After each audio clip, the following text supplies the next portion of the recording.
Now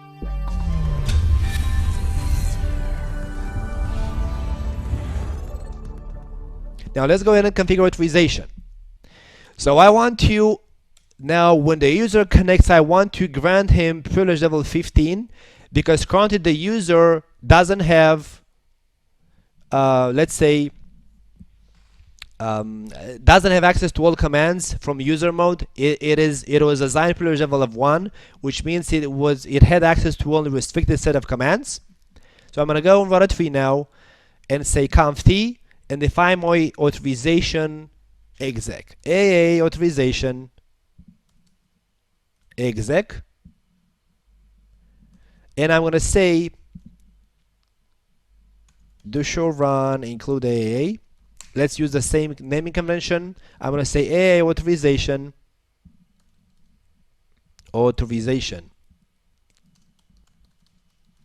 exec, and then I'm gonna say VTI exec authorization group TACACS plus local. So as you can see on both your authentication list and your authorization list, I'm defining two methods, TACACS plus first and local second. Which what that means that for both of them, if I fail to speak with the TACACS server because it's down or has a problem, it has rebooted, then I'm gonna fall back to local authentication and authorization. Of course, assuming I have locally configured a username and password, which I have. So then because at this point, if I tell it in again from router 1 to router 3 and use the same TACACS user and password, nothing happened because I need to also configure the TACACS server to provide exec authorization, which means to change the privilege level of the user, exit. So let's go on the ACA server and define a policy that I want the TACACS server to return also a privilege level to the authenticated user of TACACS. So I'm going to go under policy elements to define that specific policy. I'm going to go to device administration. I'm going to say shell profiles because I want as the user gets access to the shell, I want to grant him a specific privilege level. I'm going to say create. Give it a name of, let's say, just priv level authorization, because that's what I want to do. Here's privilege level. Common tasks. You're going to configure default privilege level to be, let's say, static,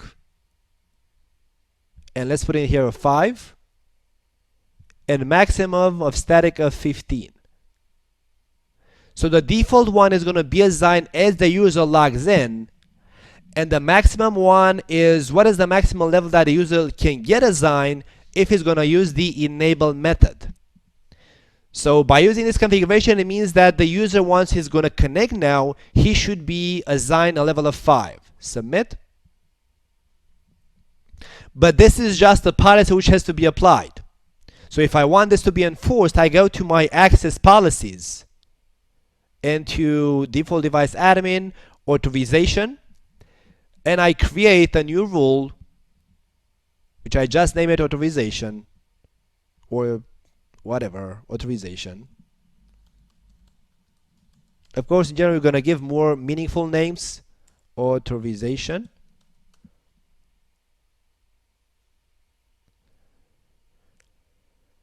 And I'm going to say select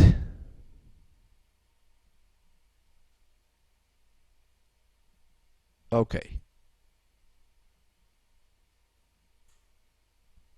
I need to configure at least one condition. Let's say that, so in order to assign this privilege, this shell profile to a specific user as being connected, that's the result. You have to put in minimum one condition.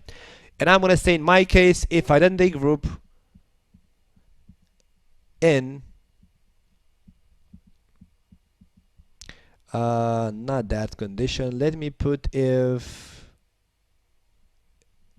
network device group. So I'm going to say that if the network device group is in all locations.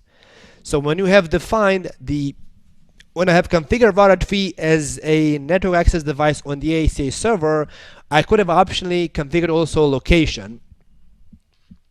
So the TACAC server, the ACA server, like the various, like also the ICE server, allows for very fine granular control. Like you can put a lot of conditions, and if those conditions are matched for a specific session, then you can select which authorization to assign.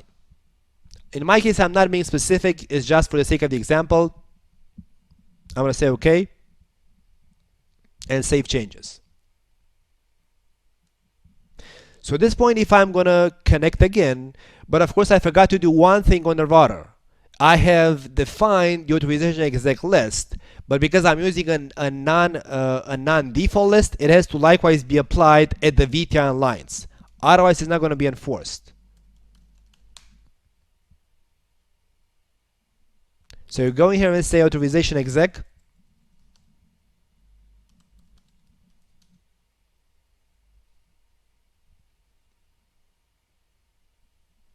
There we go. So now if I telnet again from router 1 to router 3 and I authenticate, I should be granted privilege level of 6.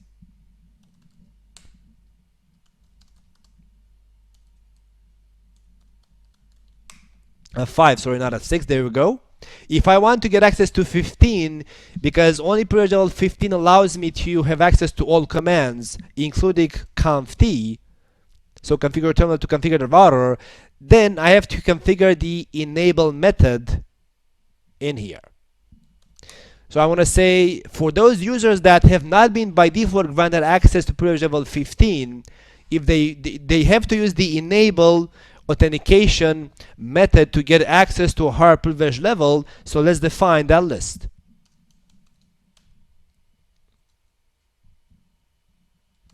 Now, because of the enable list uses, the enable list cannot make use of a name list, but at the default list.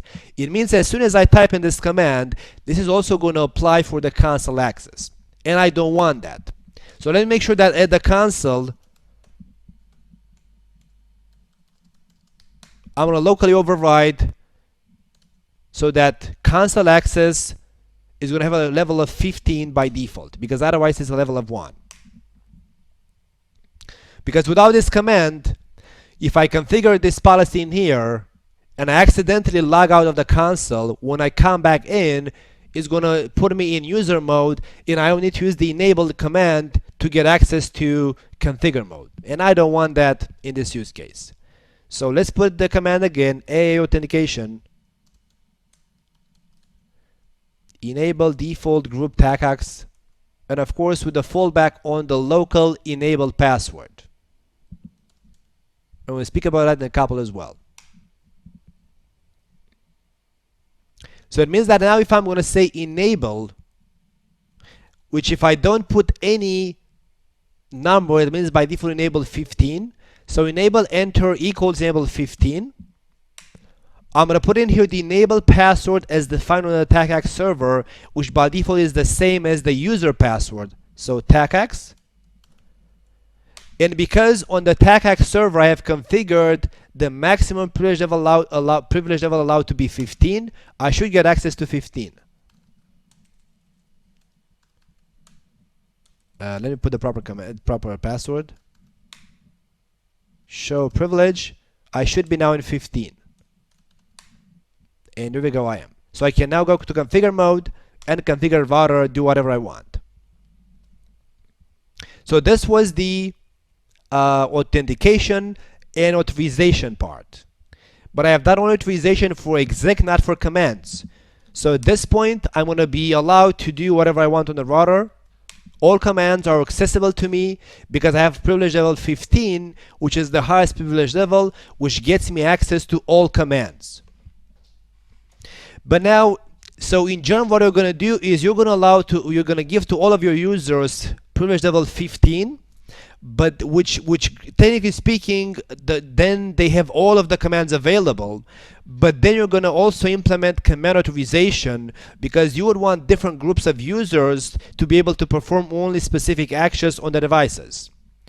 So there's no catch in here, but the confusion is the following, and you have to not make that confusion.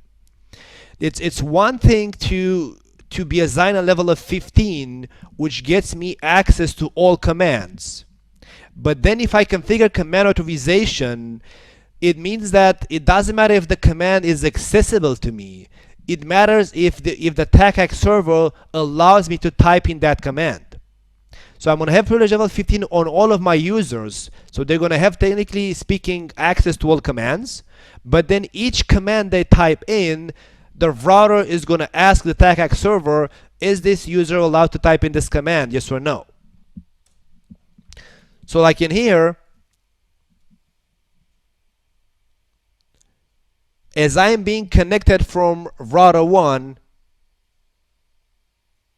to router 3 via a telnet session, I have been assigned a level of 15 by the ACS server.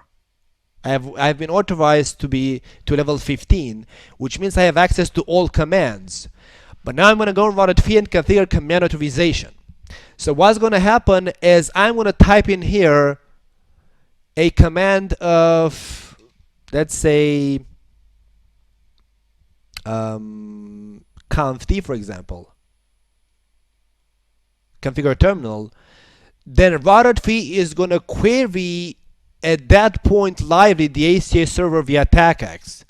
It's going to lively query the AttackX server and it's going to say, is the user of AttackX, because I'm authenticated with the user of AttackX, is the user of AttackX allowed to type in this command, yes or no?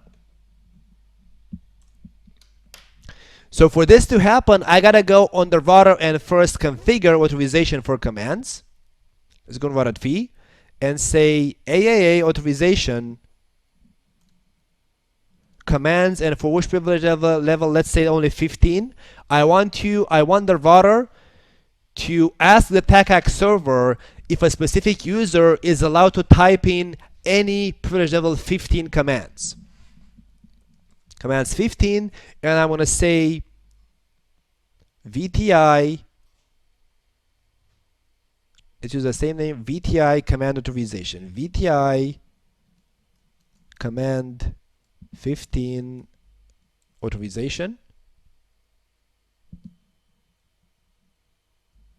Default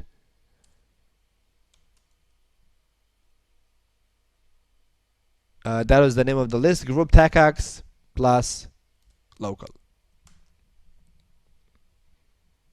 And by default with this configuration, I'm going to ask the TACAX server only for privilege level commands. So when a user is going to get connected to the router remotely, which is like the case of router 1. Of course, assuming the authorization list is applied on the VTI lines. So authorization commands 15 and this list. So now all users connected to the VTI lines, when they want to type in any level 15 commands, the router is going to ask the TACAX server, is this user allowed to type in this 15 level command? But by default, it's going to do this only for user mode level 15 commands, not for configure mode. So if you want any configure mode commands of level 15 to be authorized against TACAX server, you gotta say AAA authorization config commands.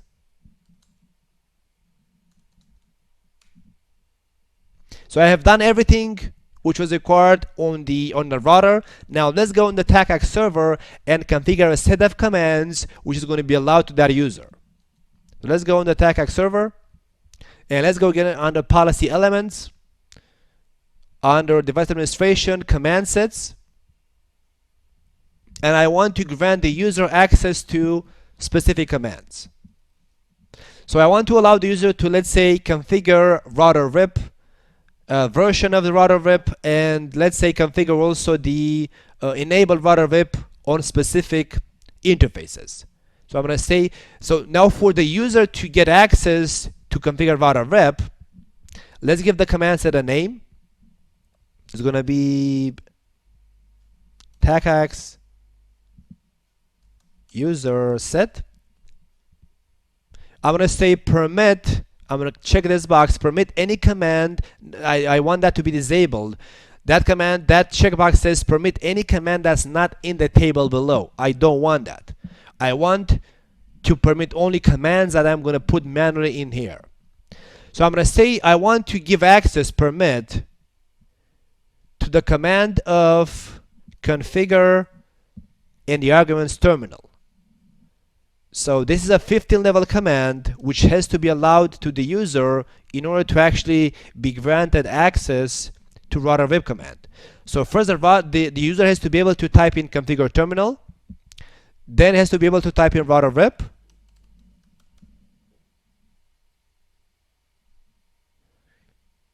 then has to be able to type version,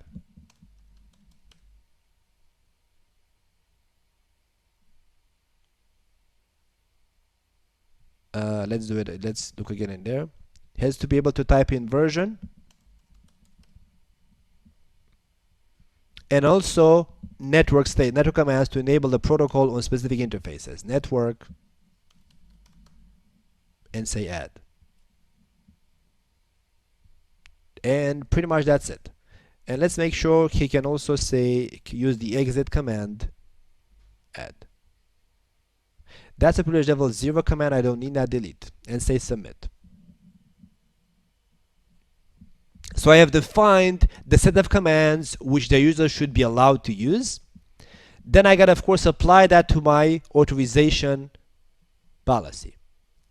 I first need to make it available. You go under customize in here and you make the command sets available as a result to a authorization policy. You say OK. You say save changes. And then you click on your existing rule. Okay, let's name it appropriate authorization. And then you add, as a result of this authorization, your set of commands. Okay.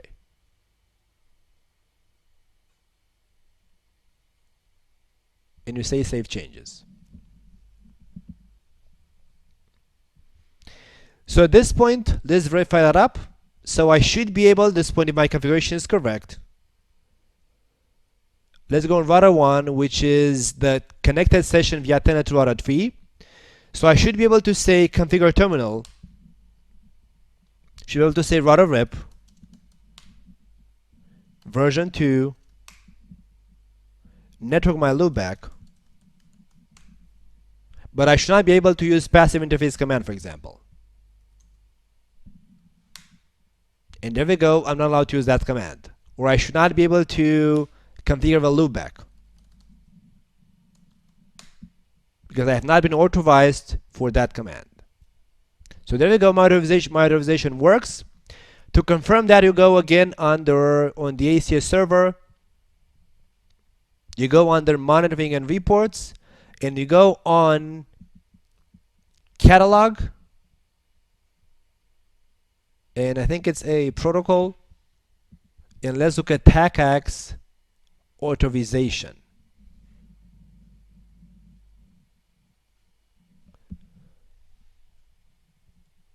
And there we go in here. What is of course with green was allowed, with red was disallowed.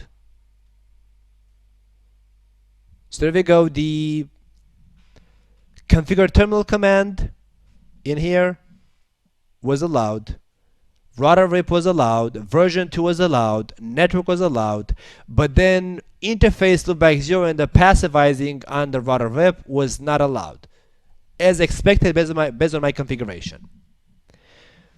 And the last thing to do is clearly to go and configure command accounting, because you would want to account for which user has done what on the router.